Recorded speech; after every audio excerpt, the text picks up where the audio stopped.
top 4.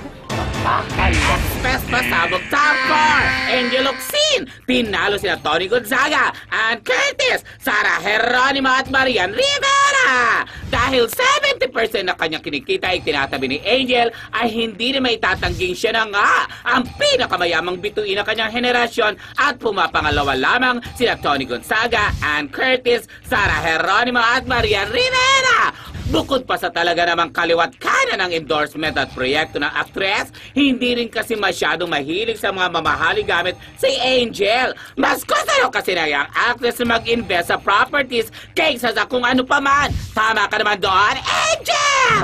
Wow! O, diba?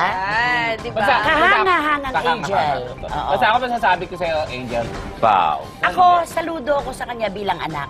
Kasi ang father nga niya ay pinagkaitan na ng paningin, di ba? Siyempre, tinutuunan niya na siyang magiging padre de pamilya. Nakakahanga yung At gano'n. saka regarding doon sa bag, ang nangyayari yata to, niriregaluhan si Angel ng mamahaling bag. Pero pag sa kanya, mas gusto niya yung simpleng bag. Siya lala, kahit pa siya mismo ang bumibili, regalo niya sa sarili niya yon. Utang na loob natin sa sarili, yung mga gano'n na kaunting granadya.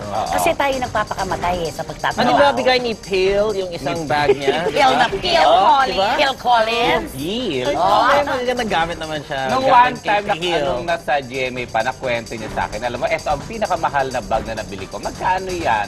Sabi niyo, 80,000. Oo. Yun Ay, she deserves it. May isang interview ni Miss Angel ang sinapanood ko yun, na inamin niya na yung kanyang meron siyang Hermes na binili, pero second hand ang mga binibili niyang bag. Pero ang argumento is, bago man o second hand o bigay o binili, kailangan niya yan.